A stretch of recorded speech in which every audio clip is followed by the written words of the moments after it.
What's going on, guys? Welcome back to my YouTube channel. I'm Ethan Horror, and today we are doing my long-awaited ranking every movie I watched in 2025. Now, obviously, I do not mean everyone I watched. I mean every movie that came out in 2025 that I watched.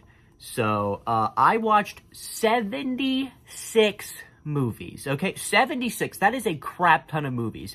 Yet, I can still name about 20 that I missed. So I did make a small list here of movies that are really big and popular that I just didn't watch, and why I didn't watch them. Mission Impossible: The Final Reckoning. I have not seen any of the other Mission Impossible movies except for the first one. F1. I hate racing movies. Now You See Me, Now You Don't. Haven't seen any of the other ones. Any animated movie. I don't know why. I just didn't watch any of them. K-pop Demon Hunters. If you know me, you know that that's not a movie I would like. I just know it wouldn't be. Begonia and Marty Supreme and Hamnet, I am getting around to because I'm going to watch all the Oscar movies, but haven't gotten around to them yet. Wicked 2, didn't see the first Wicked, and yeah, that's all I wrote down. So, pretty much every other popular movie from this year is on the list, all the most popular ones. So, let's get into ranking all 76 of these things. Dear God.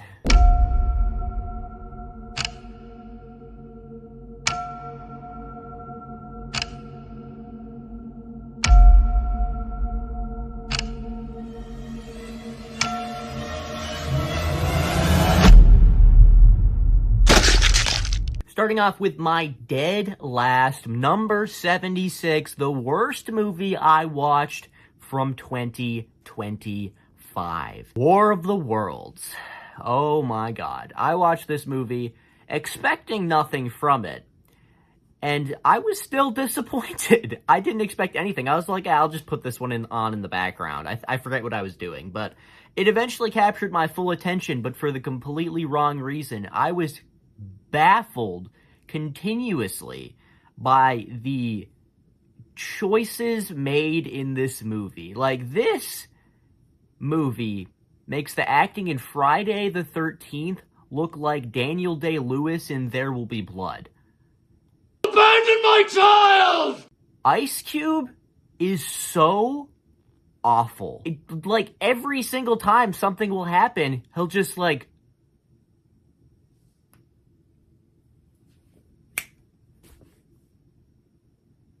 that's how you know he's sad, because he's shaking his head.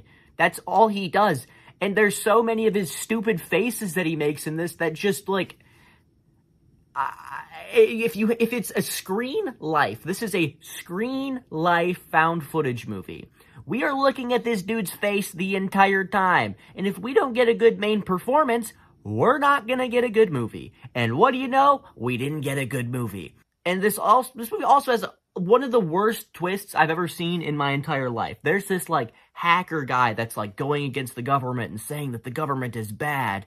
And the whole time, it's like, oh, who's that gonna end up being? It's his son. It's his son. Why is it treating it like it's gonna be a shocking reveal? It's his son. We all know it's his son. And then what do you know? It ends up being his son. Then we also get freaking, what's his name? I can't remember. Freaking Phil Coulson from the Avengers, who is playing this government official who eventually ends up being evil. Like every other government official in every other cliche, stupid movie. It just, like, it can't do anything that isn't some annoying trope. Like, they even get Roderick from Diary of a Wimpy Kid in here to play his girlfriend's Jesus Christ. His daughter's boyfriend, and he doesn't like his daughter's boyfriend because he thinks that he's irresponsible. But then by the end, the boyfriend proves to the dad that he's actually a pretty good guy. Wow. So beautiful. It's so cliche. Everything in this movie is a cliche. They can't do anything original. It pisses me off so much that not a single ounce of creativity was put into this movie because everything is just ripped from another film. I just want to move on. Number 75, you escaped the last place on 2 rankings because this was my least favorite horror movie of the year. That is Popeye's Revenge. Now, obviously, I already talked about this one. Just kind of run through it really quick here. Popeye's Revenge has horrendous acting and a horrendous script and a character that is supposed to be Popeye. And how would we know that he's Popeye? Because his name is Popeye and he looks like him. But his character has nothing to do with Popeye. They even tell you his origin story. You could literally give him any other name besides Popeye, and it wouldn't matter because it has nothing to do with Popeye. They don't reference... Actually, they do reference spinach one time when a freaking can is laying around. You're like, oh my god, he ate the spinach. It's from the cartoon. It's from the cartoon. He ate the spinach. Oh my god. The Woman in the Yard was certainly a movie that exists that I watched that... what was this movie about again? I wish I could tell you all the bad things about it, but I just don't remember anything. It was so forgettable. The characters I remember are moronic. Like, I wanted to beat the crap out of the kids on multiple occasions. The adult, also pretty stupid. They all make stupid mistakes. The stakes are non-existent because the whole time you're like, yeah, well, obviously the main character isn't going to die, and the two kids are also not going to die because this movie doesn't have the balls to kill a kid. So it's just, there's nothing. Like, you have no stakes because you know they ain't gonna die. And then they do the whole thing where it's like, oh, the demon turns out to be the incarnation of grief, and it's like latching onto her because she's going through something. Like, just tell me you want to rip off Hereditary, okay? It's just not, it's not scary. There's no stakes, and all the characters suck. Not an enjoyable movie. I thought Strangers Chapter 1 was a bad movie, and as bad as the Strangers series could get. Strangers Chapter 2 really took that as a challenge now, didn't they? Oh my god, this movie is horrendous. Like, I wanted to put it lower, but at least I remember things that happen in this movie. I can't say the same about my bottom three. What happens in this movie? Because I just said I could tell you, I remember. Let's break this down. Girl wakes up in the hospital. She gets chased by the strangers. She runs into these random people that we don't know yet. Then she runs away from them.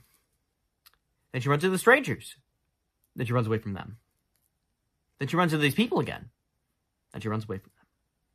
Then she runs back into the strangers. Then she runs away from them. Then she runs into these people again. Then she runs away from them again. Then she runs into the strangers. And then she runs away from them again. Like, it's just her running the entire movie. There's no plot. It builds nowhere. It ends nowhere because it's the middle chapter of a trilogy, and we know that, so we know, obviously, the main girl isn't gonna die, and neither are all of the strangers. It does pull the rug out from you a little bit, and like, oh yeah, one of them died. Okay, that's the whole movie. That's the only thing that happens in this movie besides running. It's just, it's so boring. It genuinely, I didn't think that they could physically make a movie worse than Strangers Chapter 2. Sorry, than Strangers Chapter 1. But Strangers Chapter 2 is far and away worse. Oh my god, what did they do to you? Happy Gilmore 2 is an atrocity. I wanted so bad for this movie to just be okay. Because Happy Gilmore, I think, is my favorite comedy movie ever. I love the original Happy Gilmore. It's hilarious. It's charismatic. It's everything this movie lacks. Because never in my life do I think a sequel has offended me as much as this one. Because not only does it disrespect the original, but it just does the exact same as the original. Like, it loves the original, and it's like, oh, you laughed at that in the first movie? What if we just do that joke, but in this movie? Genius! Let's just do the same jokes! That's so smart! Why not think of that? But then also, it takes, you know that stuff that you liked from the first movie? You know how Happy wins Grandma's house back, and he gets the girl! Yeah, what if in this opening scene, he loses Grandma's house, and kills his wife?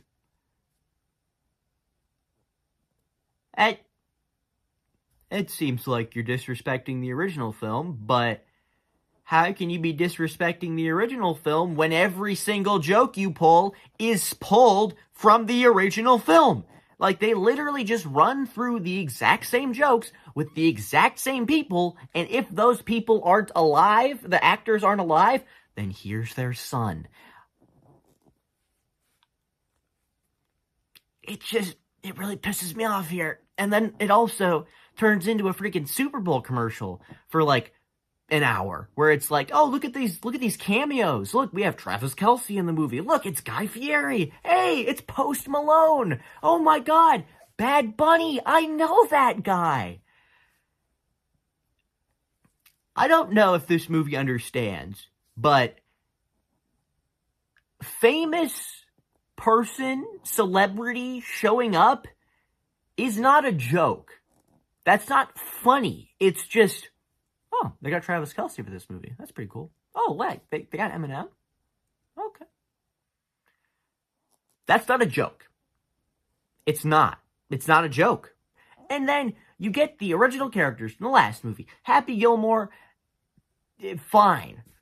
Shooter McGavin, he's fine. But why are they working together? Just have Shooter be the villain again. It's so easy to have a good villain, because you still have one. He's still alive. Just take Shooter and make him the villain of this one. Why did you have to write two horrible new villains that are part of this new golf league? Like, the ending of this doesn't feel like golf. It just plays like it just feels like they're playing random things, and just, like, I feel like I'm losing my mind watching this movie. Two things I liked. One, when he plays golf with Margaret Qualley and Eric Andre, because I love Margaret Qualley. She is effortlessly funny. Two, I like when Eminem shows up. He's one of my favorite music artists, so when he showed up, I went, oh, that's pretty cool. But that was the only ounce of positive feeling I had towards this film. This is what film has come to, isn't it? This is what film has come to. Number 71. The Minecraft movie. Yeah, this movie could have been made by Illumination, because it feels like that same kind of, like, Minions just churned out dog shit movie slop. Like, it's just, it was created solely for them to be like, hey, look, Minecraft popular game, come watch Minecraft movie, because Minecraft in title. This movie is Jack Black says Minecraft things in a funny voice. Come watch it. That's all that happens. So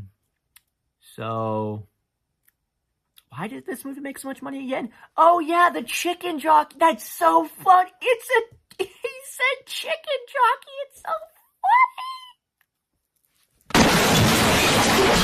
I cannot with this movie. Like, the fact that this movie almost made $1 billion. $1 billion.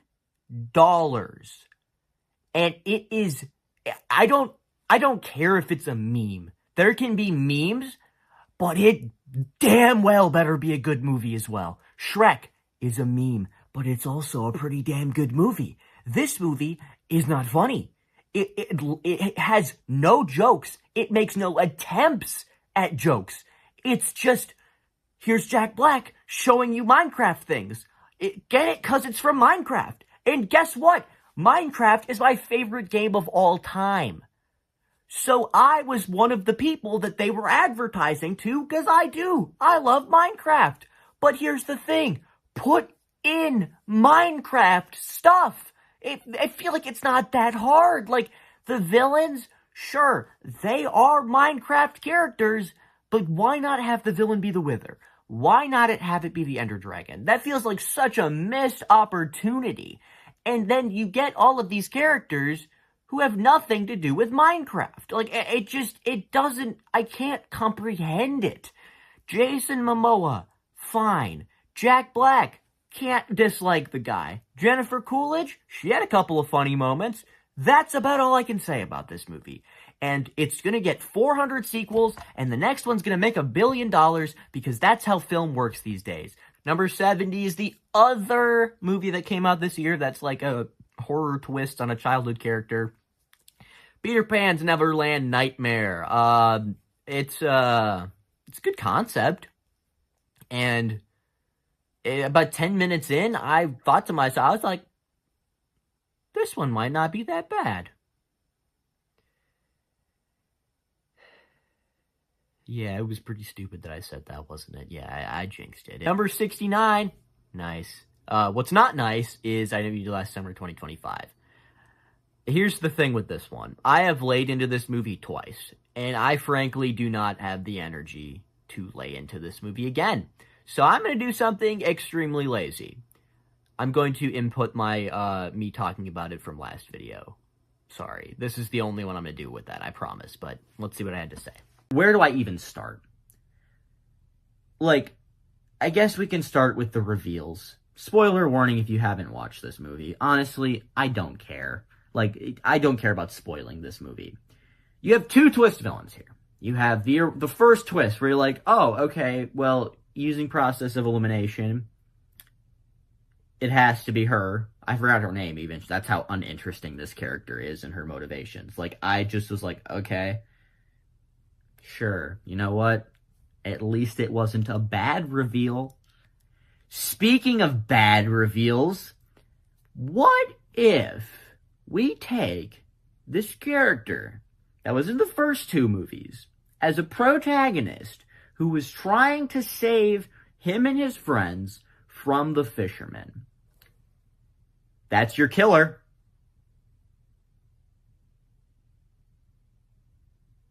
Sorry. Did I mishear you? I think my brain just committed suicide. Like, they swing for the fences with this twist. Like, they swing for the fences and end up getting beamed in the mouth because holy shit, Ray? Like, what?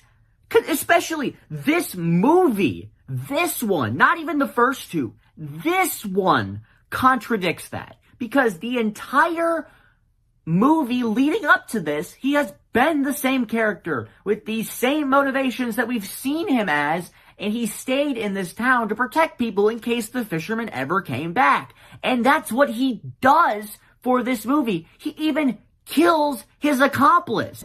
You killed your partner. Did I? And then they're like, well, what if we just throw in a little extra shock value for you? Just throw that in there. And, oh, look, it's Ray. See? You would have never guessed that. You're right. Because that's the most stupid, idiotic thing I've ever heard. And you should be punched in the face for even suggesting it. Because, like I just said, this movie, the one that he is revealed as the killer in, contradicts his motivations more than the first two do. And he's the protagonist in the first two. I just don't. I can't fathom how anybody saw this twist and was like, oh, we're gonna get him good with this one. They're never gonna guess. Yeah, we won't, because nobody thinks you're that stupid. Clearly, we underestimated you. But, besides that, the rest of the movie, the first, I'd say like first 45 minutes, I was like, okay, this is alright. It's decent. It's fine. Maybe like a 2.5 star, 3-star movie at best.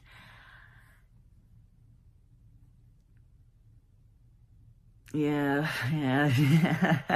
Twists really ruin it. And then you end the line. You end the movie with the reveal. The reveal that Madeline Klein's character is still alive.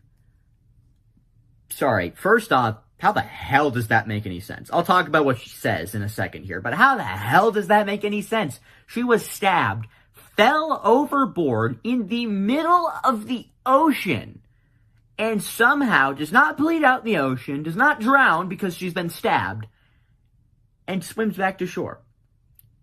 Don't get how that makes any sense, but All of this could have probably been avoided if men just went to therapy. Did I accidentally put in Black Christmas 2019 again? Seriously, this line, sure, it's supposed to be like some little like, oh, ha, ha, ha, men, they never go to therapy. One of the killers in this movie is a woman. So like the first 20 minutes, I'm sitting here, I'm like, wow, people were saying this was really, really bad. And I was watching, I was like, okay, that's fine. Then about 45 minutes in, I was like, okay, I mean, it's not great. And then we get to the twist, and... Oh, damn. Now I see it. Now I see it. oh boy, it's time for the movie you all thought would be a lot lower, but it's not, because there was some pretty horrible movies that came out this year. Snow White. Yeah, I stopped watching Disney live-action remakes after this. Literally, Lilo and Stitch came out, and my dad asked if I wanted to watch it, and I said, I'll pass, Chief. This is what killed it. This was the final straw for me. I was like, okay. Yeah, it's pretty horrible. Thankfully, this movie's flopped, so hopefully it killed all future live-action remakes. So, like, I think they're making Moana, and maybe something else, but I hope they're done after that. Because between this, Mulan, and Lion King, oh Lord, I cannot fathom how these are all this terrible. My main complaint for this movie is the villain, the queen, Gal Gadot. Gal Gadot is awful. Like, I'm sorry, she's been good in things. I have liked her in things. There's some people who have gone on, like, they watch this movie and they're like, oh my god, Gal Gadot's the worst actor. How do people actually like her? She's a decent actor. Like, have you seen Wonder Woman? She's decent. She's decent. I'm not going to say she's like an Oscar-worthy actress, but Jesus Christ, she's horrible in this movie. She botches every line delivery, and it might just be me. I can't stand her costume either, so I can't stand looking at her, and I can't stand listening to her. And she is like half the movie. Snow White, fine. She's likable. It just sucks that Rachel Zegler, I forget how you say her name. It sucks that she had to, go and say all those things about the movie and really kill it, because she does fine in this movie. The CGI abominations that they call dwarves are pretty horrid, but, I genuinely wonder if they even made an attempt to make them look good. No, of course not. They're Disney. I don't even know why I said that. Yeah, it's a waste of time. It's like 2 hours long. Just, you want to know what a more productive use of your 2 hours would be? Watch the original Snow White. My number 67 is going to be Osgood Perkins' Keeper. Now, I had some pretty good expectations for this movie. I was actually kind of excited. I was like, okay, I didn't love Longlegs, but the monkey was pretty good. All right, Osgood, you have revived my hopes for you. Let's see what he does with it. Oh, it's the worst of his films. It's the worst movie he's made. Okay. So, there's two characters in this movie. One of them is our main character, the woman. The other is her boyfriend who's been acting suspicious the entire film. Which one do you think's gonna be the twist villain? Yeah. Number 66 was a movie that I put on because I thought my mom and my brother would like it. The Legend of Ochi, or Ochi, it doesn't matter. You haven't seen this movie. I don't even know what this was. Like, how did you get Finn Wolfhard and Willem Dafoe to be in this movie? Because it's pretty horrible. It's just How to Train Your Dragon, but with this little freaking monkey creature. That's about it. Number 65 is Brick. And Brick is a pretty interesting movie. It's a Netflix movie, so, you might have seen this one. It was interesting, the concept. I was intrigued, okay? Just, one day, they all look out their apartment windows and doors, and there's bricks covering them. Interesting. Why are the bricks there? They don't really do anything with it. It's just kind of like a basic apocalypse storyline. They all, they meet some characters, they break down, they break down through the floor, through the walls, they get to other people, and then everyone ends up, killing each other. Pretty boring. But, I really thought it was going to end up being something like Belko Experiment, or like Wreck, where they're all, quarantined for a certain reason. I thought that was what it was going to end up being. No. Do you know what the reveal is? The whole world is covered in bricks.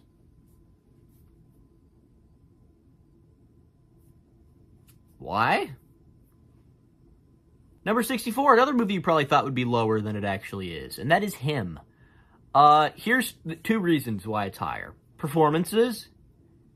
I really like those skeleton shots. 3. The soundtrack. Those 3 things alone bring it all the way up here. I will give you this. Plot doesn't exist. There is no plot. He wants to be a football player. He goes to the football player's mansion. Things happen. And then he kills the football player and it's over. And the award for the most unknown movie I watched in 2025 goes to... Please don't feed the children. Yes, I used the same bit from my last video. Bite me. This is a Tubi original film. One of 2 that I watched this year. And they're both pretty bad, but this was the worst one. Just because the main characters are terribly unlikable. Michelle Dockery and Giancarlo Esposito put in pretty good performances, which is enough to drag it all the way up here. The main character is, she's likable, but the rest of the kids, I was hoping for them to die. I'm not going to beat around the bush. I was hoping for the kids to die. Number 62 is going to be the worst action movie I saw all year, and that was Love Hurts. It's not, like, offensively bad. It's just bad. Like, it was just boring. Like, everything that happens, I was like, okay, yeah, that's what's gonna happen next, because it's just the most cliche action movie I've ever seen. Another complaint I have, the mob boss, not intimidating in the slightest bit. I legitimately laughed out loud every time the villain attempted to be intimidating. Jeremiah, celebrate with friends. That's a good one.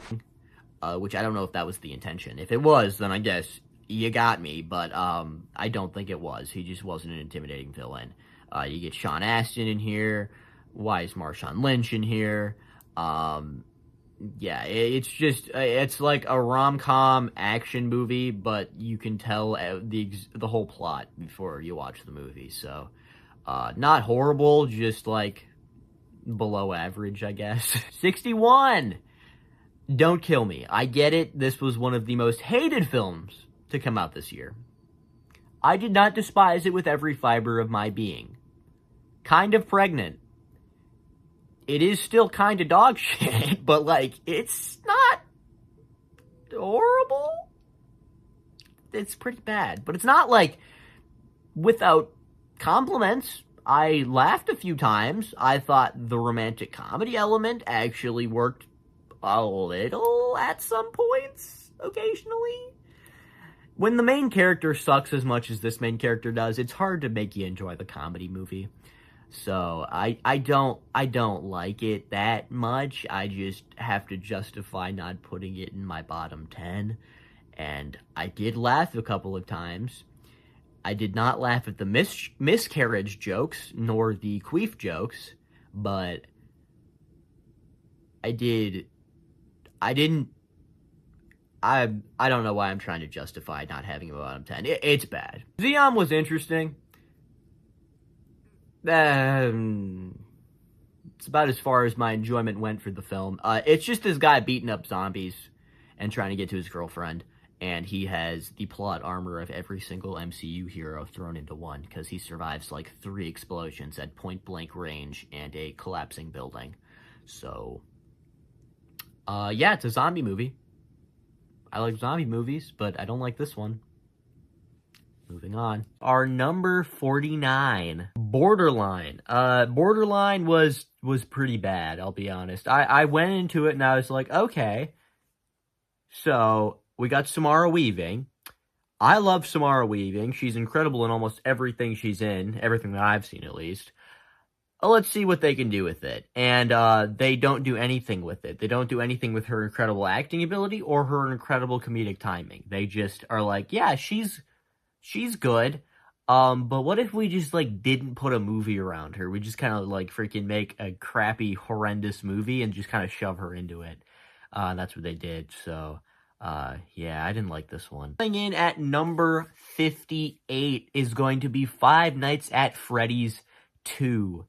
Now that I'm thinking about this, it might honestly go a little bit lower just because I really didn't like this movie. I really, really didn't. And I wasn't even the biggest fan of the first movie, but even this made the first movie look like The Godfather, dude. I they don't do anything with this sequel. They're like, at this point, they know that this is going to be a huge movie franchise. They know that there's going to be a third one, and a fourth one, and a fifth one, and a sixth one, and a seventh, and an eighth, and it's never going to stop because people keep going to see them.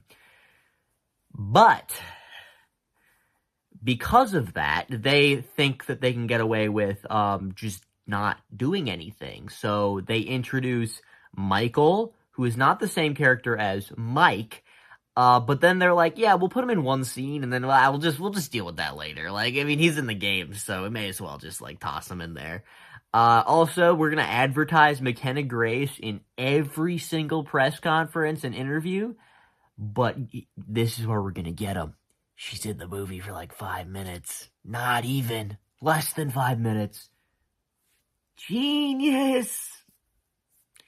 This movie sucks. The characters suck. They have no personality. It's not scary. I don't like the puppet as a villain. I think that it's significantly worse because it just kind of felt tacked on, because they never even mention her at all in the first one. So I did not like this one whatsoever, but there was a lot worse this year. Number 57, I'm going with Match. And this was the other to-be original film that I watched this year. By far the better of the two, but I still didn't like this one. It felt like a Barbarian ripoff. Like, the whole time I was sitting there like, this is the story of Barbarian. This is Barbarian. I'll give it to them. They have some good practical effects. They had a couple funny moments here and there. The performances, solid. The main character is possibly the stupidest I have ever seen in my entire life. It's gross. I think it achieved what it was going for.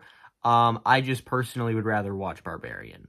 That's just me. Now that we're at number 56, it's kind of like a shrug.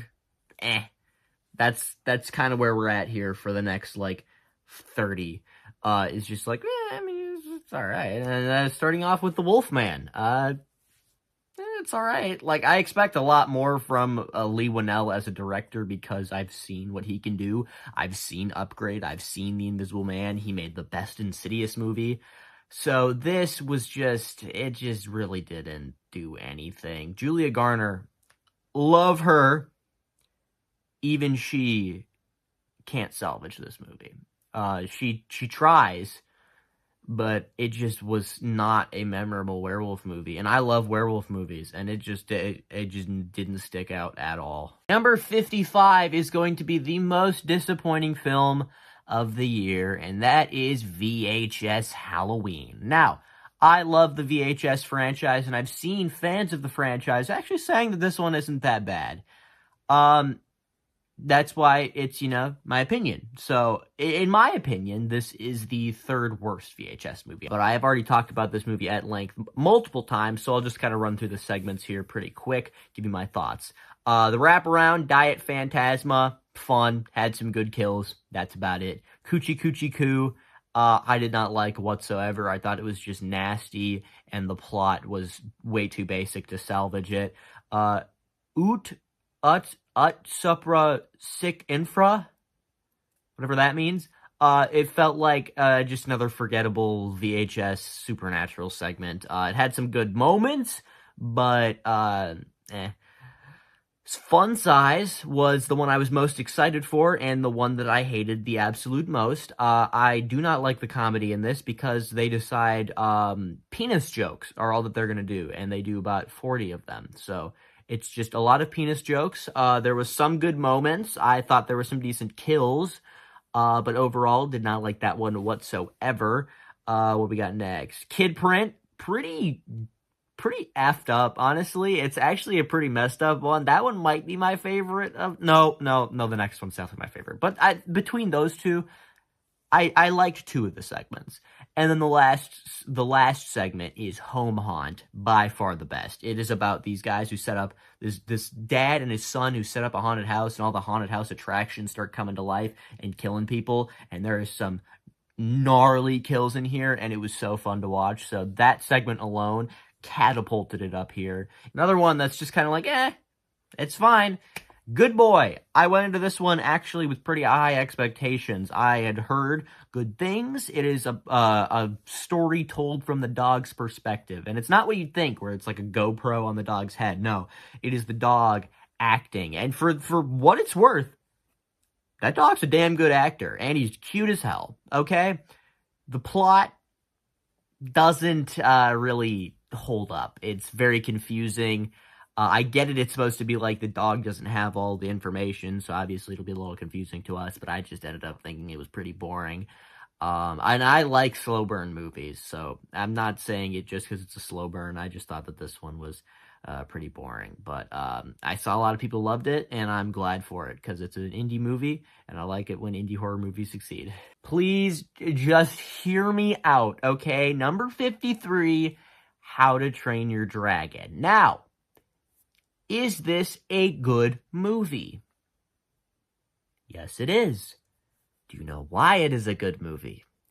Because it's the exact same thing as the animated movie. If you guys know me, you guys know I despise shot-for-shot remakes. Okay, Psycho, 1998, one of the worst movies I've ever seen, because that one actually is a shot-for-shot that manages to make the original worse. This one's just the original in live action. The CGI, fantastic. I honestly didn't even care for most of the performances. I thought Mason Thames and Nico Parker were pretty good.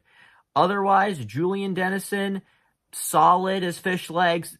Rough Nut and Tough Nuts actors didn't like. I thought that they were not anything, and I have seen the How to Train Your Dragon series so much, okay? They're my brother's favorite movies. I've seen them like 1,000 times. I've seen How to Train Your Dragon, Race to the Edge, the show over and over, and I know, I'm pretty familiar with these characters, and I did not like their performance at all. And Snotlout was super forgettable, and he's such a, he stands out so much in the original film, and he just doesn't in this one. Like the whole time I was just wishing I was watching the original. It's not bad, but I would much rather watch the original in its beautiful, stunning 3D animation. The score is great because it's the same. Pretty much everything good about this movie is just ripped off from the last one. So like, I can't find myself to be invested in a film that I already know everything that's going to happen, because you know, it's the same movie. But I do have it up here because it's not a bad movie. I just don't care. Jurassic World Rebirth. Nah. I will admit on this one, I've seen a lot of people on both sides of the spectrum. People that think it's the worst ever, and people who think it's the best, or obviously not the best, but like one of the best Jurassic World movies. My mom and brother included, I saw this movie with them. They both enjoyed it. I was extremely disappointed. I did not like it at all. It's just kind of, it uses your nostalgia in so many of the scenes where it's like, hey, remember that moment from the original film? We have a moment like that. We're referencing it. And it's like, okay. You get some pretty basic characters in here. Everybody's a stereotype. They even have the freaking, like, dad who doesn't approve of his daughter's boyfriend, but then the boyfriend ends up proving himself by the end. They have that whole trope in here as well. I do not like the whole freaking D-Rex, the like hybrids. Just give me dinosaurs. Just give me the basic normal dinosaurs, dude. And speaking of which, this is the other franchise my brother loves. He loves How to Train Your Dragon and the Jurassic Park franchise. So I have seen all of these movies so many times. I am so familiar with them. And let me tell you, the best ones are when they just let the dinosaurs go crazy. They let them be scary. They let them be who they are, and they don't have to create new things. Like this D-Rex looks so stupid. I hate it. And there's so many scenes that have terrible humor attempts thrown in. I didn't like this one. I thought there was a few good scenes and a couple decent performances, but that's about it for this one. 51 is going to be Hell of a Summer. And now I have talked about this one in my horror movie ranking, obviously. I think that Finn Wolfhard has a lot of potential as a director. Obviously, I didn't care for this movie that much, but I think he has potential. I liked his style, and I liked his humor in it. Overall, I didn't love the film, though. The characters, pretty hateable. It was very confusing, and then the plot that I could understand was pretty basic by the numbers, so it was fine, but I think I am more interested in whatever he makes next rather than his first one. Number 50, I didn't know where to put this one, because it's just like, Heads of State. John Cena and Idris Elba play the President of the United States and the United Kingdom Prime Minister, and they get attacked, and they have to fight people, and they do fight people, and I swear something else happened. Number 49, we have Freaky Tales. Now, this is one I saw on HBO Max, and I was like, looks like a horror movie. I'll put it on, because I'm trying to watch all the horror movies from this year. It's not a horror movie. If anything, it's a comedy, but it's also like kind of a drama. It's a bunch of different genres. It's not horror. It's a anthology film, and I did not like most of the segments. I didn't love any of them. I liked only like two. I think Pedro Pascal's segment is pretty decent. Ben Mendelsohn, I always say his name wrong. He has a pretty good performance in here as well. I think the basketball player tale has some fun action scenes, but otherwise, like, it just kind of felt like like that's just what I have for most of these middle half is it's fine. Halt for just a second here. Now, I am going to be talking about a film that is not my number 48 because I'm sorry about that light. Because I decided to move up my number 48 a few spots. I just rewatched it, and I actually liked it a good bit more, so I am not going to be using that clip.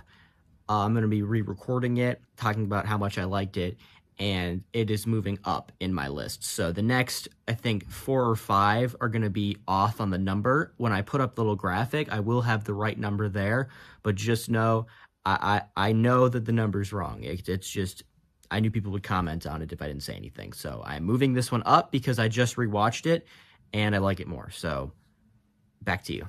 Number 47, we have Opus. Now, there was some pretty good performances in here, but overall, you take Hereditary, you take The Menu, and you just mash them together and you get Opus. I mean, maybe sprinkle a little bit of Get Out on there, but like everything in this movie that happens, you're able to predict because you've seen it 1,000 times. Or sorry, I did not mean Hereditary. I meant Midsummer. Midsummer Menu. Those two combined, and you get Opus. Like I said, great performances, but pretty meh. Number 46, Death of a Unicorn. Another pretty disappointing film, because I was really looking forward to this. It's a horror movie about a killer unicorn starring Paul Rudd, Jenna Ortega, and Will Poulter. I love all three of those people, and that sounds like a crazy as hell concept. It's fine. It's fine. It's fun at some points. It drags its feet at other points. It has some funny moments. It has some attempts at humor that don't work. You have the characters making incredibly stupid decisions. And the middle portion of this, like, from when they hit the unicorn to when the unicorn attacks, it's like 45 minutes, and it's like, oh my god, just please bring the unicorn. But like I said, wasn't bad. I enjoyed parts of it, but it was a pretty big disappointment. 45, we have The Parenting. This was another HBO movie that I watched, but this one's actually a Max original. It impressed me. I didn't think I was going to like it as much as I did. It's still only like a 3-star movie, but it impressed me. I liked it more than I thought I would. It's funny. I like the witch in here because I like witches in movies. Obviously, Scarlet Witch is my favorite character in fiction. But I think if a witch has a good performance, they're always one of my favorite villains. So, you get Phoebe from Friends. I can't remember her name off the top of my head. Lisa Kudrow, she's in here. And one of the guys from Breaking Bad. I haven't seen the show yet. I'm trying to remember who it is, but I just can't. But he's in here as well. And everybody's pretty funny. It impressed me, but I wouldn't say it's amazing. Number 44, I have Ash. And I think, honestly, my Letterboxd review sums this up, like, to a T. I said in my Letterboxd review, this movie is just if there was a video game about space, but it wasn't a video game. It feels like a video game movie, or like a a movie-length video game, if that makes any sense. It feels like it should be a video game.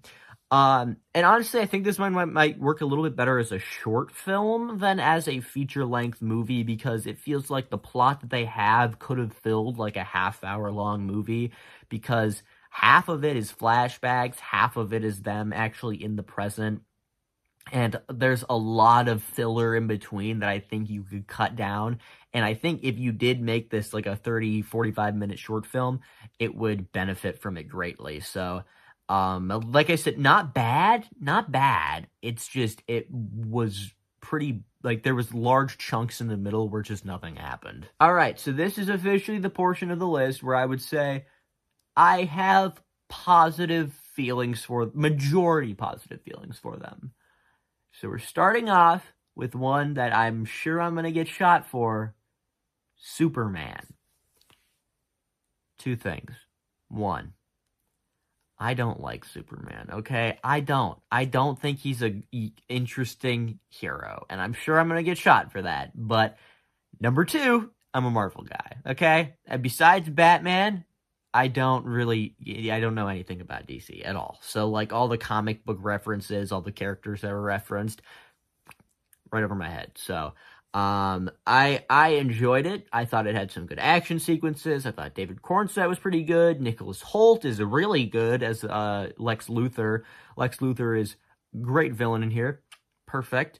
But otherwise, I genuinely did not buy a lot of the plot. Like, there's just, like, So Superman has been here for like hundreds of years at this point. He's been saving people for all this time. And all of a sudden, freaking Lex Luthor's like, yeah, but I just freaking found this transmission. And his parents said he was sent here to kill everyone. So, I mean, it sounds like he's a bad guy to me, even though he's never killed anyone and has only ever saved people's lives. I just didn't buy that. But like I said, it wasn't made for me. If you're a DC fan, if you're a Superman fan, I can see why you'd love it. But personally for me, I'm not. So it is down here. Naked Gun is such a good legacy sequel that it made me hate Happy Gilmore 2 even more. It is so funny, okay? Slapstick humor isn't really my type of humor, but I laughed so much in this movie. There was so many good jokes, so many good gags.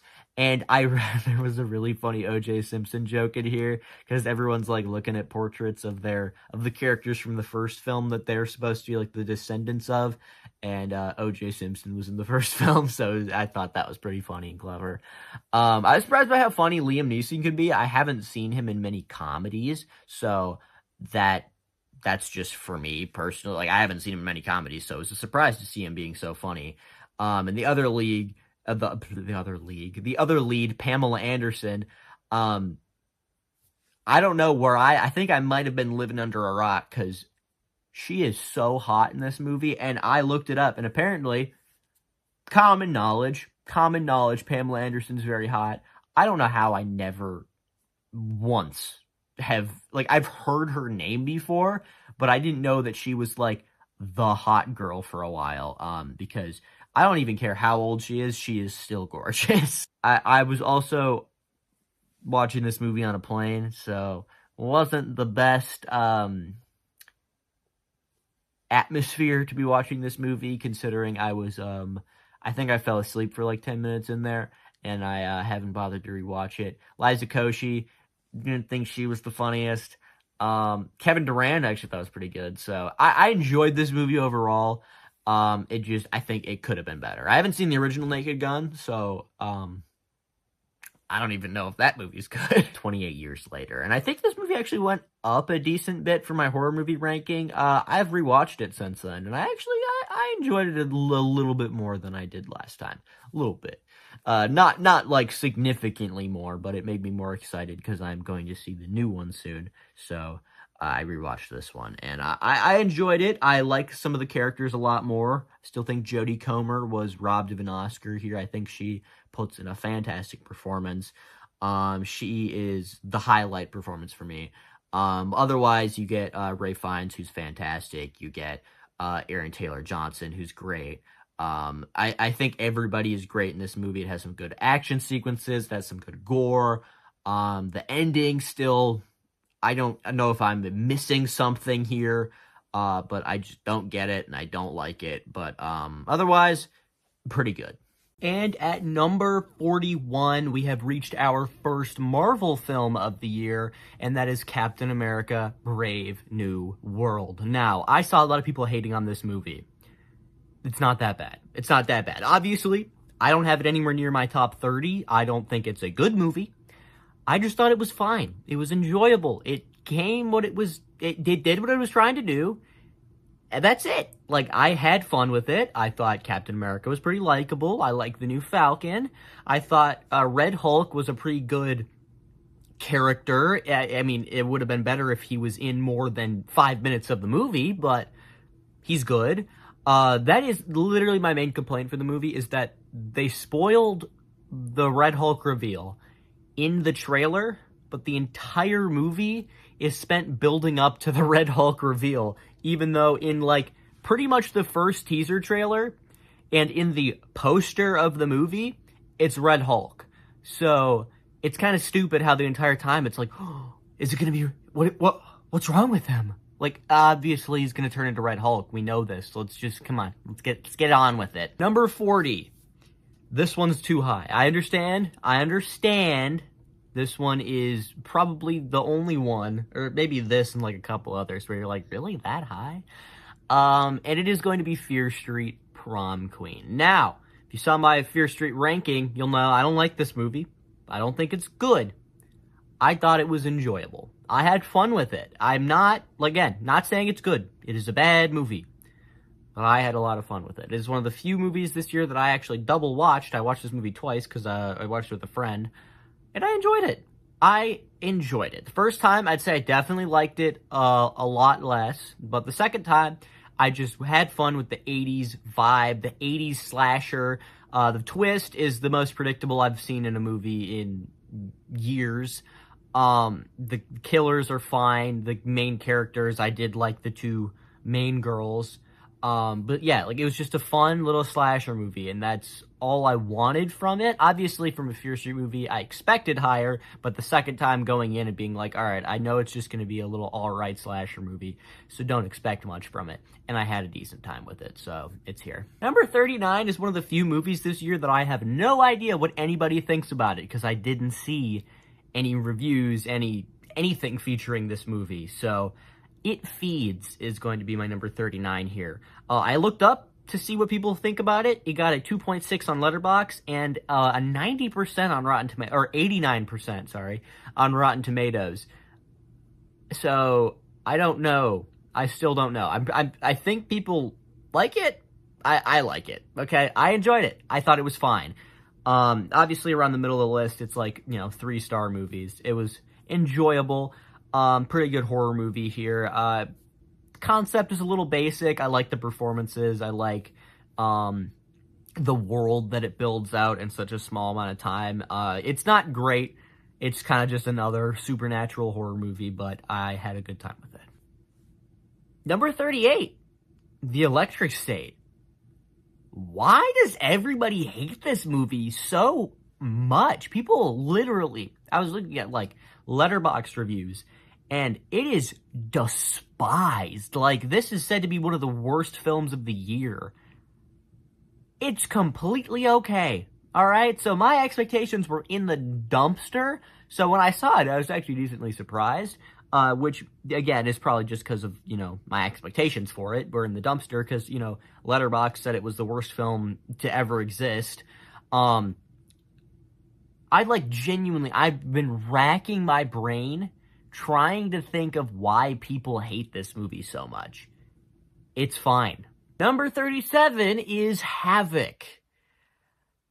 This is an action movie starring Tom Hardy, where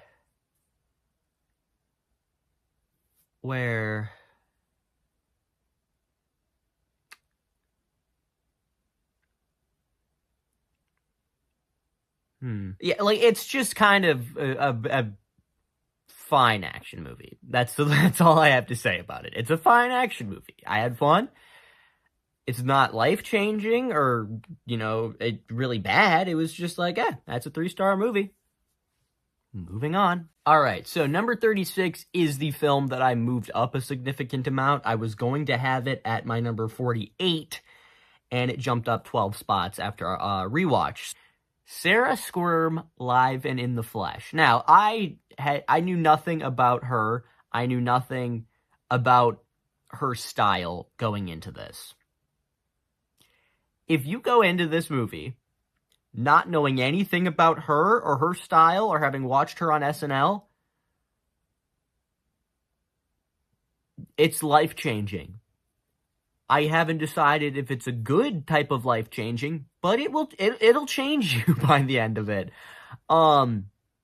She has a wonderful personality and obviously has a very niche audience, but her followers are loyal and they also share her sense of humor. And I kind of do. That's the whole reason it was down here and not higher. I like her. I think she is naturally funny. I love her practical effects and her gore that she includes in here because I love horror movies.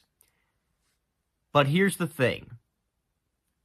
I'm about 50-50 on her humor. Sometimes I'm laughing my ass off and I think it's hilarious. I don't mind gross out humor if it's clever. Some of her humor was literally just talking about poop. And that's not my style of humor, okay? I can see why that would be funny to some people. I get some people like that. Not my thing. Number 35, we have Clown in a Cornfield. And this was a pretty surprising one. It's not amazing, but it's a fun slasher movie. And in a year where the horror movies were not very good, that is something I wanted. I feel like we don't get enough just fun slasher movies anymore. And that's why I really enjoyed this one, because that's what it is. The killer reveal is that it's just pretty much the entire town. And that's fun, just having the entire fun, try to hunt down these teenagers. And I think the teenagers are very well written. Their dialogue is good. It feels like it's pretty realistic for the time. I thought it was very funny. There was some very good jokes in here. I'll put in the one that I put in my last video.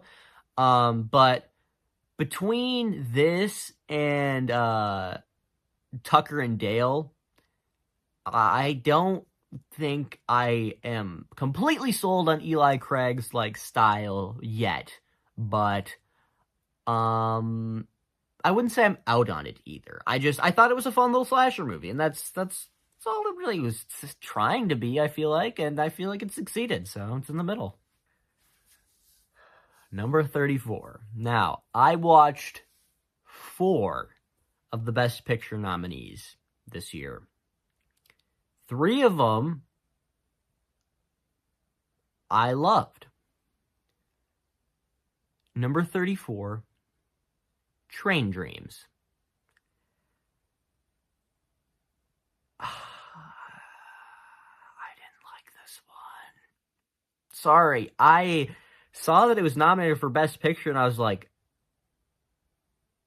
what? That one? I don't get me wrong, I didn't hate it. But that one? Really? You're... Okay, alright, I guess. Yeah, it kind of shocked me when I saw that it was nominated for Best Picture, because it was, fine. Fine. I just, right at the beginning, when he meets... Why can I not remember her actress's name? The girl. When he meets his wife, I said out loud to myself, because I watched this movie alone, because, nobody likes me. But, so what I said was, if this is one of the movies where the wife just dies halfway through, then this is going to be extremely boring and cliche. That's what happened, okay? It was supposed to be this huge, sad moment when it happens, and I'm like, yep, called that. I just kind of sighed, because I was like, really? That's what we're doing? You couldn't, it wasn't a bad movie. It was well acted. It was well directed. It had some very good scenes. It wasn't that good. It was good, but not Best Picture good. Number 33, we have the better of the two Osgood Perkins horror movies this year, and that is The Monkey. Like I said, in my horror movie ranking, I loved it until I didn't. It was very good for the first 2 acts, and then it really fell off in the third act for me. Like, I love the kills. Great kills. Fantastic. Some of the best of the year. And I like the concept. And that's, because it's based off a Stephen King book, and, this one might be off a short story. I don't remember. But either way, based off a Stephen King work. So, pretty good story and concept. And I enjoyed the first 2 acts. Like, if it was just the first 2 acts, if the third act matched the first 2, this one might go up to my top 15. Because I loved the first 2 acts. It was fun. It was exciting. It was good. And then it just kind of stalls out, and characters die without any rhyme or reason. Like, major characters die. And I just really ended up not liking it. Number 32, I'm going with The Phoenician Scheme. Now, this is not a movie for me. I don't know if I'm sold quite yet on Wes Anderson's style. I get it. It's very unique. But I just don't know if it's really my thing, per se. I enjoyed this movie. I thought it was fun. I laughed quite a bit at this movie. I thought it was hilarious. Benicio del Toro is great, and I'm honestly surprised this isn't the role he got nominated for an Oscar for. He did get nominated for an Oscar, which I was like, oh, okay, Benicio, for One Battle After Another. I thought he might get it for this one, but I mean, at least he got a nom. But I don't know if it's really my thing. Like I said, it was funny. Cast is great. I just don't know if he's really my style yet. Number 31. This one actually is probably another one where people are upset it's this high. But I enjoyed it. I enjoyed the hell out of this movie. Oh, what fun. The cast, pulling a lot of it, okay? Michelle Pfeiffer, amazing. Chloe Grace Moretz, one of my favorite actresses of all time. Felicity Jones is great. Dennis Leary's great. Who was in some of the minor roles? I can't remember all the actors. There's so many good actors in this one, and it is hilarious. It is funny as hell. But I have it this high because it was relatable. Okay? I have never seen a movie that has really accurately portrayed some of my family members. And I was like, I know some of these people. Like, this feels like a real family Christmas. Like, there's so many movies where people are like, yeah, that's my family. Like, yep, my family's National Lampoon's Christmas Vacation. Or like, yep, my family's the family from Home Alone. Like, I see that. I think I see this one the most, honestly. Obviously, my mom doesn't act like Michelle Pfeiffer does in this. She's kind of insane in this. But I like seeing a movie, or a Christmas movie, about a mom, because I'm very close to my mom. And that was, really good to see. And especially because, like, some of the things that happen in this movie, I personally couldn't see happening with my mom, but I could see my mom feeling some of the ways that the mom feels in this. So that kind of made me feel things. So I feel like a movie that made me feel and related to me, and I thought was pretty funny, deserves at least this high. Like, the plot is basic as hell, and it's predictable. Like, you can, pretty much tell you the exact next thing that's going to happen. But I thought it was good. Okay, I had fun with it. It's not great, but I felt like around the middle was good enough. Number 30. Now, my top 30, I would say everything in my top 30 is good. Is a good to great to amazing movie. And we're going to start off with a movie I've talked about, like, I think 3 or 4 times at this point. Predator, Killer of Killers. Now, this was a movie that I did not know was coming out. I just saw it on Hulu one day. I was like, wait, is that an animated Predator movie? So I checked it out, and I enjoyed it. Okay, I liked 2, or I think there's 4 segments. I like 3 of the 4 segments, okay? The one that really drags it down for me is the World War II segment, because I just cannot stand the dialogue. The quips annoyed me every time they happened. I love some of the Yautja in here. I love some of the action sequences, but overall, I think that segment alone is what really brought it down here. I think if that segment would have been stronger, it could have gone up, but all right action, animated film. I enjoyed it. It was good, and it was creative, so yeah. Number 29. I didn't know whether or not to include this one, because, like, it's a mini-series, but it's on Letterboxd, so, like, sure, it counts. It's a murder mystery called The Residence. Now, if you haven't seen this, it's a pretty by-the-numbers murder mystery. The head of security, played by Giancarlo Esposito, of the White House, gets killed, and basically it takes, like, 6 or 7... Oh, God. I promise that was not on purpose. Takes about 7 episodes to figure out who it is. That was the one big problem I had with this, is that this mystery did not need to be 8 hours long. You could have cut this into a movie for, like, you could have done, like, a 2-hour movie with the amount of plot they have in here. I thought the mystery was intriguing and compelling. But here's the one thing. I guessed the killer.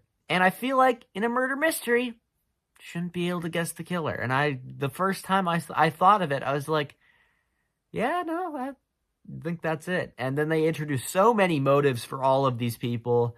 I think all the people are well acted, at least, but there's so many fake outs at the end of this where it's like, oh, it's him. That's what you would think, though. So it's actually her. But that's what you'd think, wouldn't you? All right, it's actually that guy.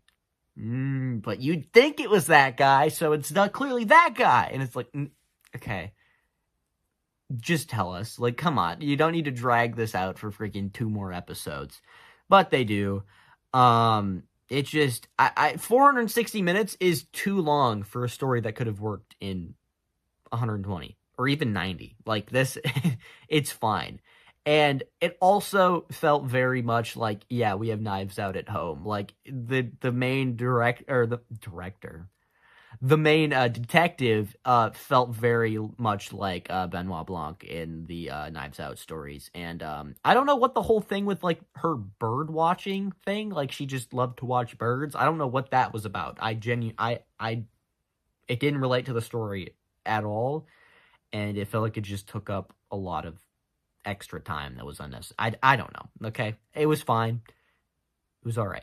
Number 28, we have the Toxic Avenger remake. Now, when I thought they were doing a remake to Toxic Avenger, I thought it was a joke because this is such a niche and, like, cult classic horror movie that I was like, there's no way it's actually getting a remake. And then I looked at the cast. It was like Peter Dinklage, Elijah Wood, Kevin Bacon. I was like, okay, yeah, this is a joke. Like, there is not a chance in hell those 3 actors would ever attach themselves to this. Well, color me surprised, because, yeah, they do, and they kill it. They kill it in this movie. It's gory, the practical effects are great, the visual effects are great. I would have preferred if more of the kills were practical effects rather than digital, but I still think it was pretty great. Like, the effects are fantastic, and that's what I love, and it feels very trauma. There was references to not only the original Toxic Avenger, but also to other trauma products like Nukem High, which is one of the only other trauma movies I've watched. And I was so surprised that there were so many references to not only that film, but the other Toxic Avenger movies. And yeah, it was fun. I liked it. Number 27, Bring Her Back. Like, you were this close. You were this close. On the verge of greatness. We were this close. Like, it's so good. It's so good. The acting is amazing. The emotional beats hit. But god damn it, the plot cannot pull its weight. I was able to predict everything that happened throughout the course of this movie. And that sucks, because the performances are fantastic. There's some genuinely unnerving scenes. In the scene where freaking the kid is chewing on the knife is so hard to watch. And the emotional beats all work between the characters. It just sucks so much that the plot is so basic. Like, if you've seen Hereditary, or any horror movie for that matter, you pretty much know what's going to happen. Like, Sally Hawkins kills it as the villain, but the second freaking, the kid's like, oh, I gotta go, let the people know that this lady's crazy. And I was like, okay, yeah, well, she's gonna hear about it, and then she's gonna clean it up and make him look crazy. Oh, wow, that's what she did. Number 22 was the first film I watched in 2025, and that is Heart Eyes. Now, like I said with Cornfield, I've been craving just a good old-fashioned fun slasher movie. And what is Heart Eyes? A good old-fashioned fun slasher movie. It has some gnarly kills in here, dude. It is, oh my god, there is some fantastic kills. I think one of my favorite kills in this movie actually made my top 30 kills list. Like, I think it even made my top 10 because I freaking love that kill. But there's multiple in here that are amazing. I think the chemistry with the two leads is pretty good. Not a fantastic movie, but like I said, it's just a good old-fashioned fun slasher movie that I have a lot of fun with. Number 21 is going to be Warfare. Now, this is a genre of film. War films, for me, it kind of feels like country music, where it's like everybody seems to like it, but I don't really like war films that much. I like horror movies because it's an escape. Some of them feel very realistic, but it's an escape. It's not something that has actually happened. It's why I don't like true crime, because I don't like people actually being murdered. That's not something I enjoy. I just like going to horror films to see characters die in fun ways. Like, it's just so detached from reality for me that they're way different. War movies feel so real and horrific that they're just not something that I actually go to very often. My parents love war movies. My brother loves war movies. It's just not my thing, personally, okay? With that being said, war movies are usually pretty good because they achieve what they're trying to do. They make you feel horrified at war, and this one is no different. I was shocked to know that this is a completely original story, not based on anything previously. And I loved it, okay? It was good. I particularly love Joseph Quinn's performance. I think Will Poulter does very good in a serious role here. He usually plays comedic characters, but I think he does great in this as well. All the characters are amazing. It really shows you the horror of war. Like, you start off with that scene of all of them singing, and it's just so unfortunate because half of them are going to be dead by the end of it. And it's just, that's how war is, I haven't been in the military, but I assume it's like, yeah, you grow to know these people and they become your friends, and then you have to watch them die in war, and it's so horrible. But it was a movie I enjoyed, or not enjoyed. It was good. It was a good movie, but not one I'd really rewatch because it's pretty horrific. Number 20 is a film I've talked about numerous times on this channel, so I'll just kind of give you my quick thoughts on it. It is going to be The Conjuring Last Rites. Now, most people thought this was just a passable Conjuring universe movie. It was fine. I think it was a very good conclusion to the Conjuring series, which is one of my favorite modern horror franchises, and I think it was a very good conclusion. I think it really was able to end the Warren story very well. I like where they end things with the daughter. I like where they end things with the Warrens. I think it wrapped everything up beautifully, and I'm very happy that the final villain was Annabelle, because if it was just some random demon, I feel like that'd be pretty anticlimactic. So I love this one. It is one of my favorite of the Conjuring universe. Number 19 is going to be Mickey 17, and if you would have showed me the trailer and asked me if I was going to like it, I would have bet money. I would have bet money that I wouldn't like it. But here we are. I liked Mickey 17. I thought it was funny. Like I said, very low expectations. I saw the trailer and I was like, oh, this is gonna be bad. It was very good. I really like Robert Pattinson. He does a good dual performance. I don't know why there were so many dual performances this year, but there was. I like Toni Collette. She's one of my favorite actresses of all time. Mark Ruffalo is pretty good in here. Stephen Yeun, even for a minor character, is pretty funny in here as well. I like all of the performances. I thought it was funny. I thought the story worked well. I thought the concept worked well. I thought the world building was very good here. In like a futuristic universe. I really like this one. It shocked me by how good it was, and I kind of thought Robert Pattinson might get an Oscar nomination, but I saw who got nominated, and I was like, okay, yeah, no, that's fair. Number 18, we have this year's The Substance, and that is Together. Now, I like this movie. Not going to talk about it for very long, because I've talked about it like 2 or 3 times on my channel already.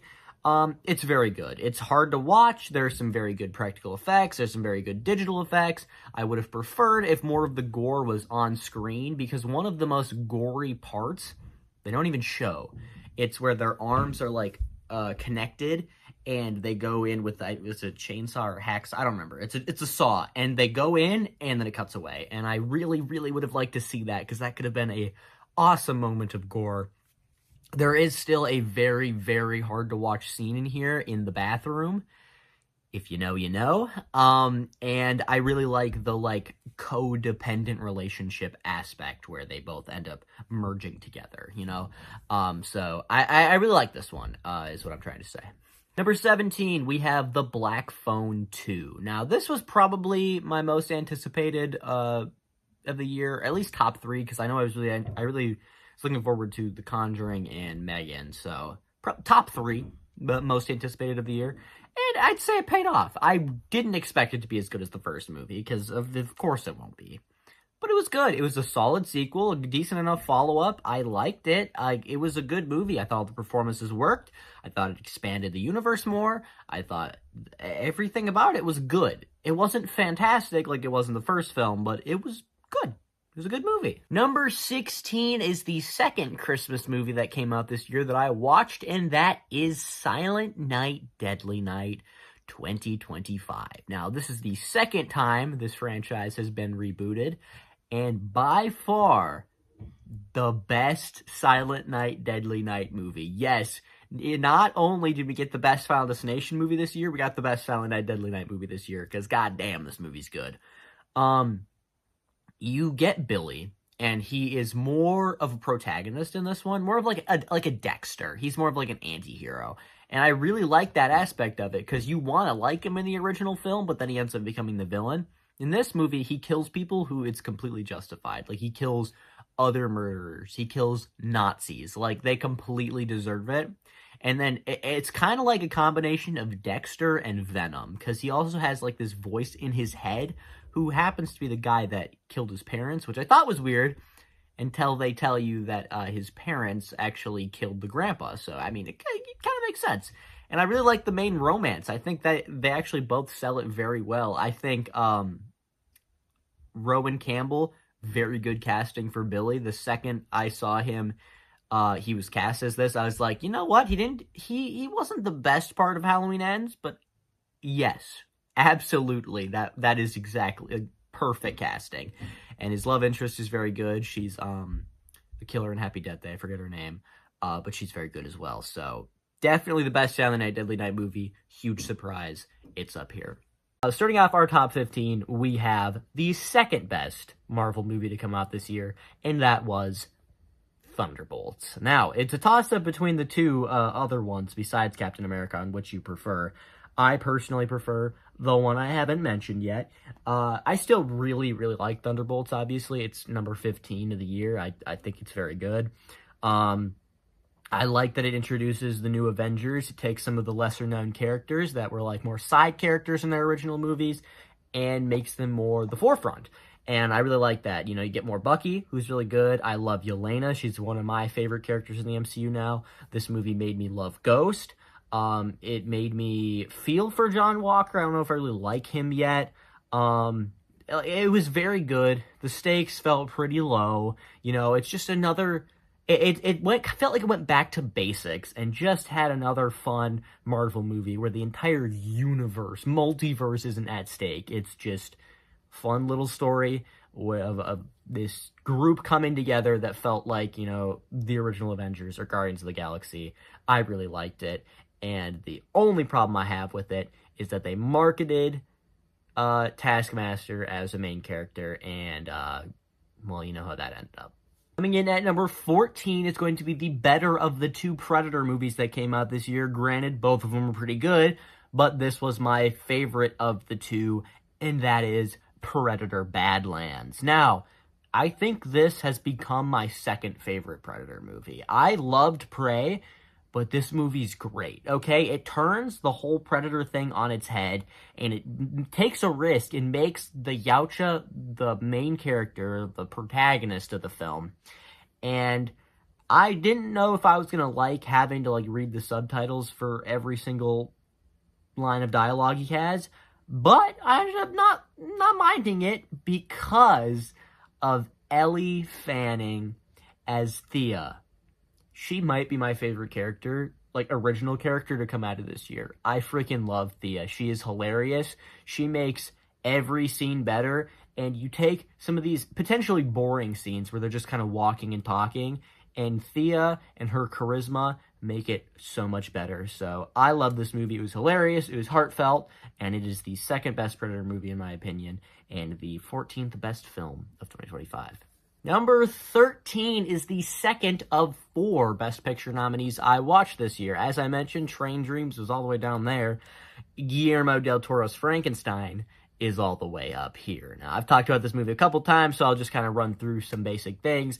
I love Oscar Isaac in this role. Mia Goth is great. Jacob Elordi is obviously fantastic. He got nominated for an Oscar. Very well deserved. Guillermo del Toro's direction, fantastic. I love his gothic take on, or more, like, he has a very good gothic aesthetic, and I like his aesthetic on Frankenstein. I think it's good. The one complaint I still have for it is I don't love the design of Frankenstein, but it's just a minor little nitpick to an otherwise fantastic movie.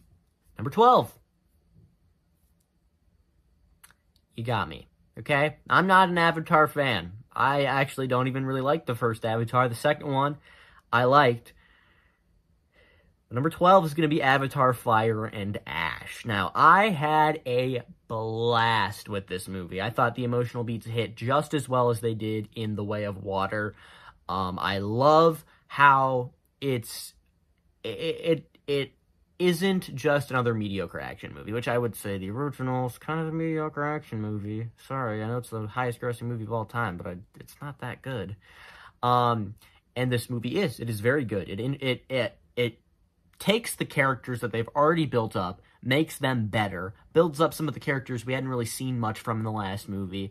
We take some new characters. All the characters in this are fantastic. The action sequences are amazing. The CGI is out of this world. I wouldn't say it's as beautiful as the last movie was, so I think I might like Way of Water better just because it was so gorgeous. This one's more about the war and fighting and Varang. I would like to ask James Cameron, why must all the blue aliens be sexy? Hey, yo, what the fuck? Number 11 is the film that just got edged off my top 10, and that is The Long Walk. Now, this movie, I could see it being very boring for some people. I could see you not liking it. But for me, I love slow burn movies when they're done well, and this one is done well. It is so simple. It is just, they take these boys, and they walk until there's one left.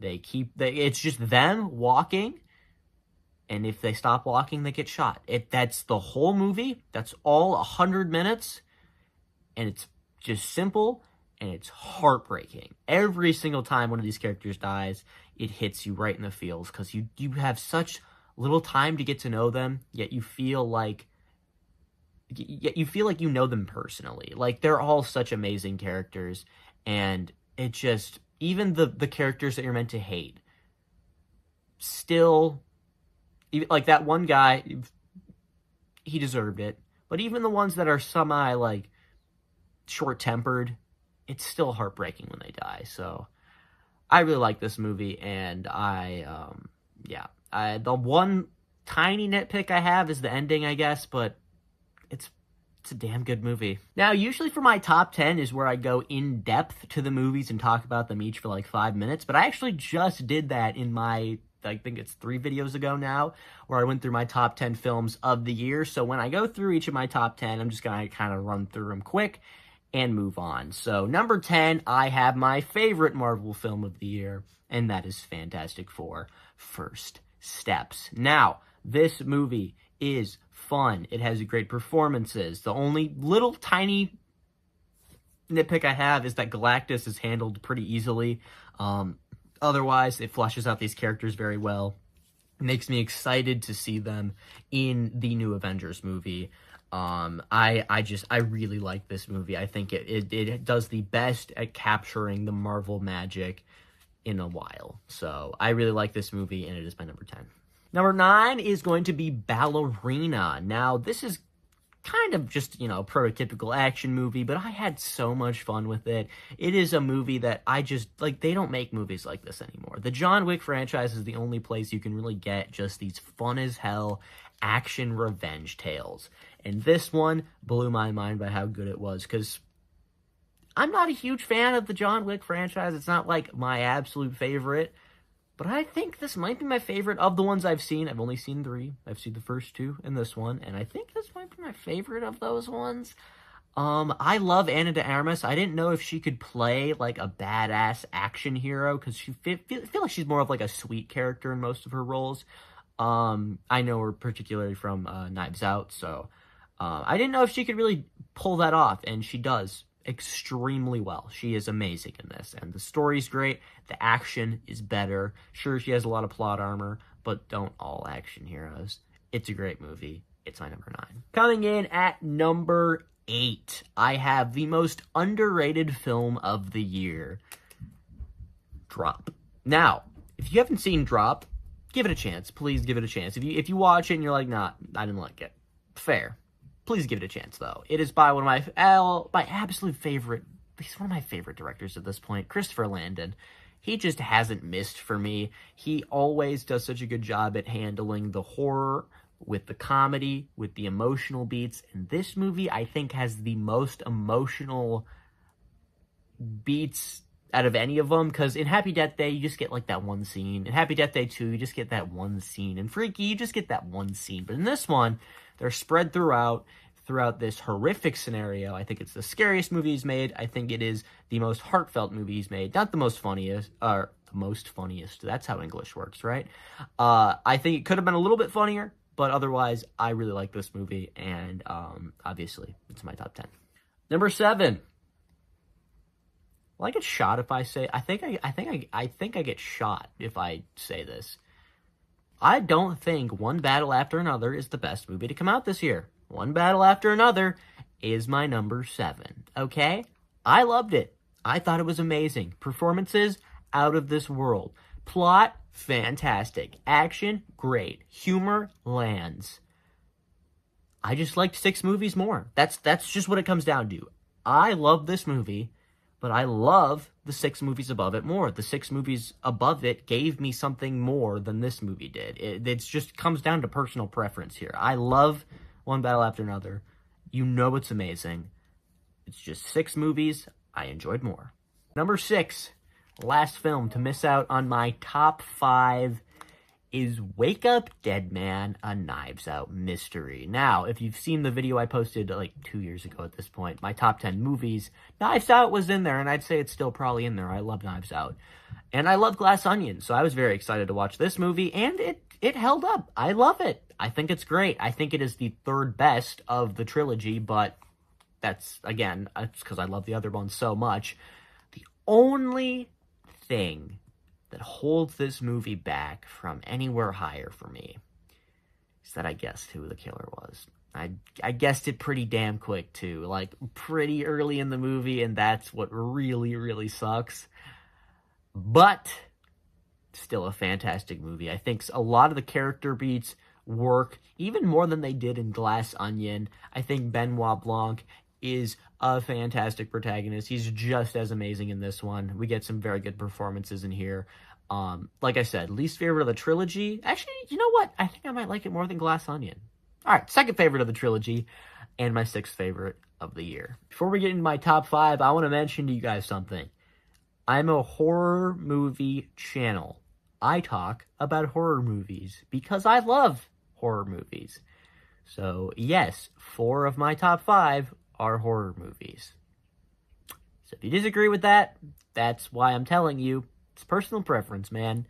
Number 5, Weapons. Now, I was ecstatic when I saw Amy Madigan got nominated for Best Actress. She totally deserves it. I was going to say she deserved it before she even got nominated. Like, she deserves it. And I mean, she's got my vote. Not that I am voting, but if I was, she'd have my vote. I think she's amazing in this as the villain. She's such a great villain. I think all the hidden stories and meanings in this movie are fantastic. It's scary. It has some actually good jump scares. All of the characters work. Josh Brolin is great.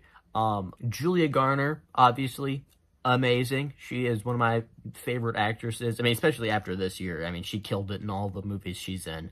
And, really love her. Otherwise, Austin Abrams, Alden Ehrenreich, I don't remember how to say his last name. Even Benedict Wong as a, minor side character is fantastic in this movie. So, yeah, it totally deserves a spot in my top 5.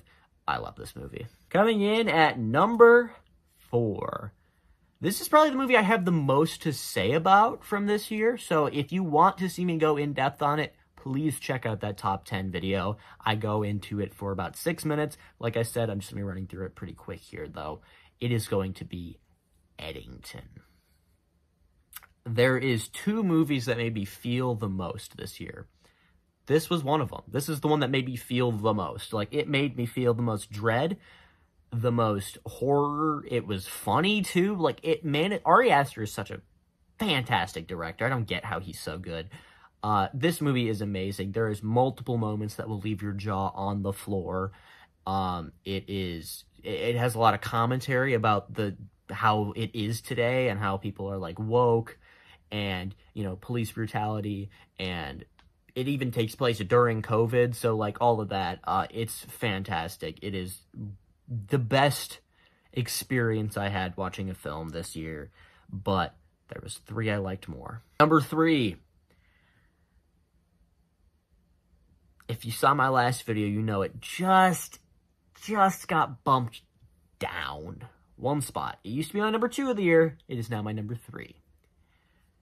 Sinners. Now, completely love this movie.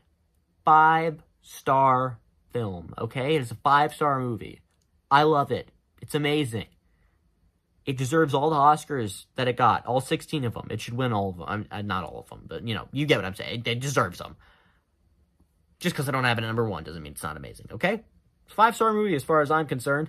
Acting's fantastic. Cinematography's amazing. The songs are great. It's scary. It has some great vampire scenes. It feels very much like From Dusk Till Dawn.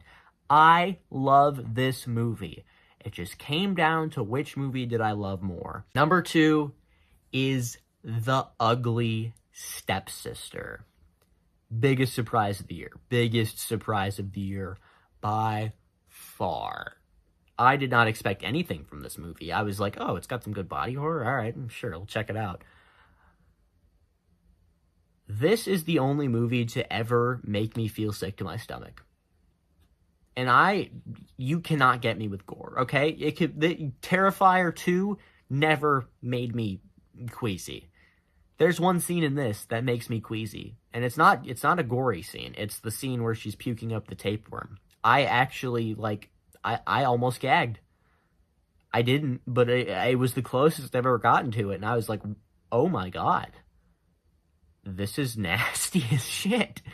It's an amazing movie. It has so many good themes. The performances are fantastic. Just all the themes really hit me and worked very well. And on top of that, the body horror. If this movie doesn't win Best Makeup, you will see me outside the Academy with a pitchfork and a torch because it deserves it. But my favorite film of the year has not changed from the minute I saw it. I'm sure it's an unpopular take, but it is Companion. Now, like I said, it's probably unpopular. Most people would not agree with me, but that's the whole point of the video. You clicked on here to see how I was going to rank these movies, okay? I'm talking about 76 movies that came out this year. And I haven't even seen all the ones that came out this year, so if your favorite is not my number 1, don't be offended. You clicked on it to see what I was going to say about them and what I think about them. If you clicked on this video to see what you were going to say, just make your own video, because I'm not going to say the same thoughts as you. But I love this movie. I think the performances are fantastic. Sophie Thatcher puts in my favorite performance of the year.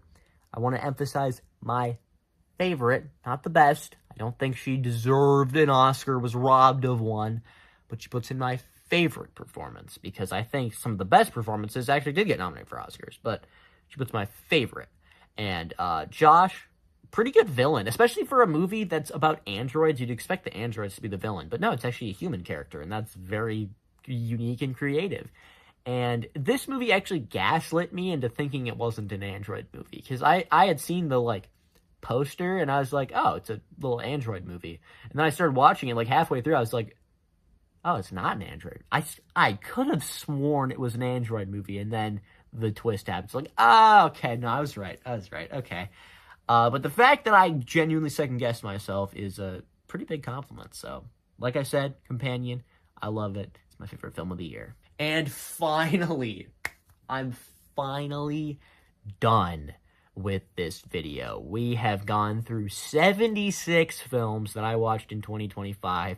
The awful, to the bad, to the mediocre, to the good, to the fantastic. And I'm finally done with this video, and I can move on with the other videos I have planned for this year. This is my last end of the year ranking. I was going to do bottom 10 of the year, but I am burnt out on these movies at this point, so just look at my bottom 10 if you want to do that. So,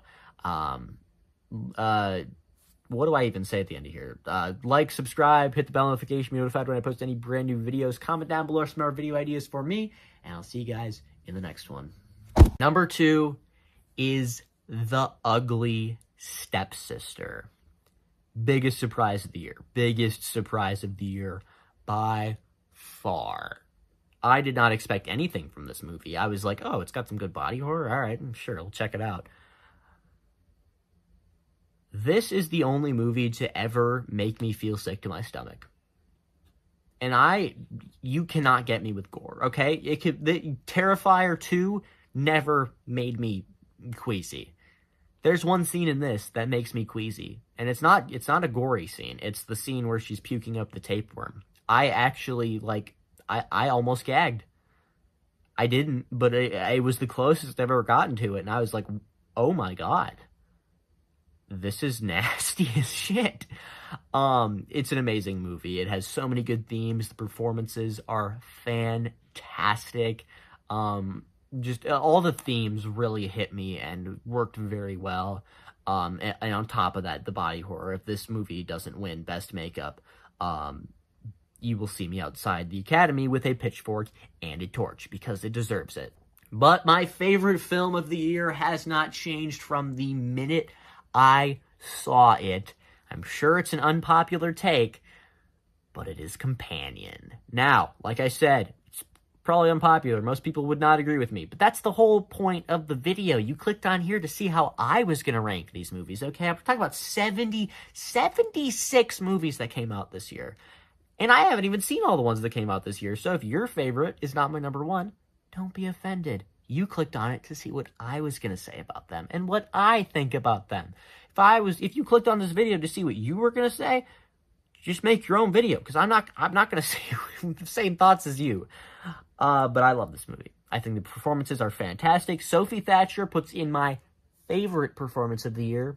I want to emphasize my favorite, not the best. I don't think she deserved an Oscar, was robbed of one, but she puts in my favorite performance, because I think some of the best performances actually did get nominated for Oscars, but she puts my favorite.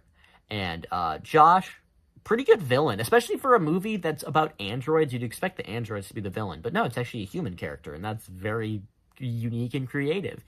And this movie actually gaslit me into thinking it wasn't an android movie, because I had seen the poster, and I was like, oh, it's a little android movie. And then I started watching it, halfway through, I was like, oh, it's not an android. I could have sworn it was an android movie, and then the twist happens. Oh, okay, no, I was right, okay.